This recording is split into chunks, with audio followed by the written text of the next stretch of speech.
नवदा भक्ति बताई। मन ही मन में जो मनन करते हैं, जो कार्य करते हुए भागवत कथा से जो भगवान से जुड़कर के रहते हैं, इसको परमात्मा के कुछ कहने की आवश्यकता नहीं रहती। परमात्मा उसके कार्य कहने से पहले ही पूर्ण करते थे। अगर आप भक्ति भाव से अगर उसका स्मरण दिल से अगर करते हो तो आपको किसी के सामने अपने दुख ले जाने की जरूरत नहीं पड़ेगी।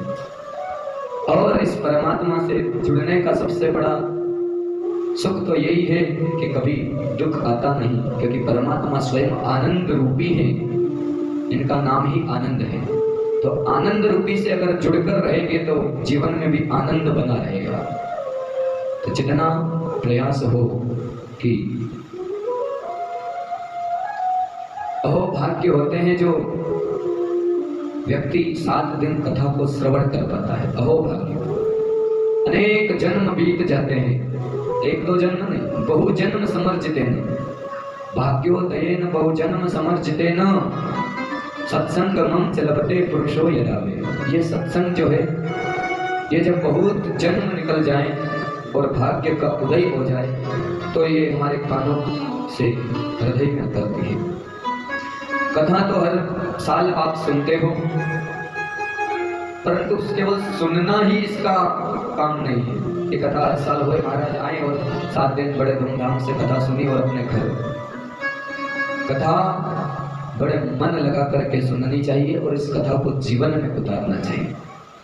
किस प्रकार कथा हमें जीवन जीना सिखाती है। नवदा भक्ति बताई।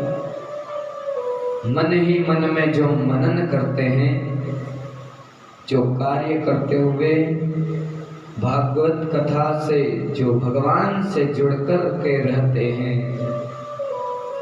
इसको परमात्मा के कुछ कहने की आवश्यकता नहीं रहती। परमात्मा उसके कार्य कहने से पहले ही पूर्ण करते थे। अगर आप भक्ति भाव से अगर उसका स्मरण दिल से अगर करते हो तो आपको किसी के सामने अपने दुख ले जाने की जरूरत नहीं पड़ेगी। और इस परमात्मा से जुड़ने का सबसे बड़ा सुख तो यही है कि कभी दुख आता नहीं, क्योंकि परमात्मा स्वयं आनंद रूपी है, इनका नाम ही आनंद है। तो आनंद रूपी से अगर जुड़कर रहेंगे तो जीवन में भी आनंद बना रहेगा। तो जितना प्रयास हो कि अहोभाग्य होते हैं जो व्यक्ति 7 दिन कथा को श्रवण कर पाता है। अहोभाग्य, अनेक जन्म बीत जाते हैं, 1-2 जन्म नहीं, बहु जन्म समर्जितेन भाग्योदयेन बहु जन्म समर्जितेन सत्संगमं च लभते पुरुषो यदा वे। ये सत्संग जो है, ये जब बहुत जन्म निकल जाए और भाग्य का उदय हो जाए तो ये हमारे कानों से हृदय में उतरती है। कथा तो हर साल आप सुनते हो, परंतु केवल सुनना ही इसका काम नहीं है।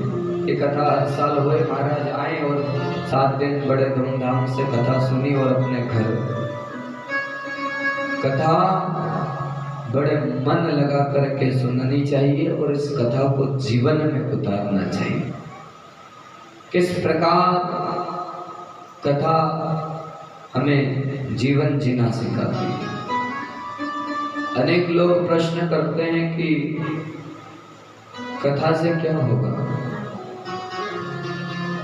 कमाएंगे नहीं तो क्या होगा, खाएंगे क्या, कथा से क्या। तो परमात्मा ने सबकी कुछ न कुछ व्यवस्था करी है। वो कभी भी किसी को भूखा नहीं सुलाता है। साहब, किसी के पास कुछ हो कि नहीं हो, परंतु वो कभी किसी को भूखा नहीं सुलाता। उसने हर किसी के खाने पीने की व्यवस्था करी है। भगवान की कथा को सुनकर के जीवन में अगर उतार ली तो वह कथा सफल होती है। कई लोग कहते हैं कि कथा करवाई, सुनी, लेकिन हमें कोई लाभ नहीं हुआ। तो कथा अगर नियम से सुनी होगी तो उसका फल अवश्य मिलता है। वो परमात्मा किसी का कोई उधार नहीं छोड़ता साहब। आप एक कदम बढ़ो वो 10 कदम बढ़कर आएगा, परंतु निस्वार्थ भाव से बढ़ना पड़ेगा। आप अगर स्वार्थ से बढ़ोगे कि हे परमात्मा मेरा यह काम कर दो, तो परमात्मा निस्वार्थ भाव, आपका भाव देखते, भाव कुभाव अलख आलस हूँ, नाम जपत मंगल दिस करहूं। भगवान का नाम जपना चाहिए साहब। और भगवान के नाम को तो लोगों ने कुभाव से भी जाप किया तो वो भी 10 दिशाओं में मंगलकारी हुए। जिसने कहते हैं कि बिन भाव तो परमात्मा नहीं मिलने वाले। भगवान देखते हैं तो भाव देखते हैं। अगर आपके अंदर छल कपट ईर्ष्या भाव है तो भगवान कभी नहीं आएंगे। निर्मल मन होना चाहिए भगवान को पाने के लिए। वहीं परमात्मा आते हैं जहाँ निर्मल मन हो, जहाँ छल कपट ना करता हो, ईर्ष्या भाव ना रखे किसी के प्रति।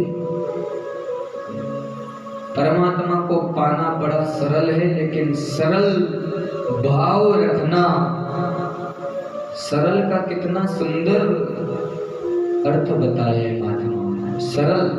सरल में कितने अक्षर हैं? सरल में 3 अक्षर हैं। सरल, स से सीता, र से राम और ल से लक्ष्मण। सरल, जिसके हृदय में ये सीता राम लक्ष्मण विराजमान है। भगवान श्री हनुमान जी ने भी अपना सीना चीर करके बताया था अपने हृदय में सीताराम लक्ष्मण की छवि। यही तो सरलता का भाव है। सीता राम और लक्ष्मण जिसके हृदय में, उसी के हृदय में आएंगे जो सरल हो, जो निर्मल मन हो, जो निष्कामी हो, जो कोई कामना के लिए भगवान के पास नहीं आए, बिना कामना से आओ साहब। कोई काम लेकर के भगवान के पास मत आओ। भगवान क्या हमारे कोई नौकर है? तो भगवान के निष्काम होकर के आओगे तो भगवान अवश्य मिलेंगे। और भगवान से कामना क्या करना, भगवान सब जानते हैं, कहने की कोई आवश्यकता है ही नहीं। भगवान से निष्काम होकर मिलने आओगे तो भगवान आपकी कामना को भी पूर्ण करेंगे, परंतु भाव रखना पड़ेगा। इस कथा से 7 दिन में हमें केवल इतनी सी बात ही समझना है कि जो समय मिला है बड़ा अमूल्य समय है साहब। लोगों के भाग्य में तो कहा है कि देवताओं के भाग्य में नहीं है, और मनुष्य के भाग्य में भी यह कथा तभी मिलती है जब परमात्मा की कृपा होती है। और इस परमात्मा की असीम कृपा है जो हम इस श्री राम मंदिर में उनके चरणों में बैठ करके ये कथा को श्रवण कर रहे हैं। तो बड़े भाव से ये 7 दिन की कथा, जो सप्तम दिवस की कथा है, ये मन लगा करके सुन लेना, जिससे हमें अगर कोई कथा सुनने में बीच में भी अवरोध हुआ हो तो 7वें दिन की कथा से पूरी 7 दिन की कथा का फल प्राप्त हो।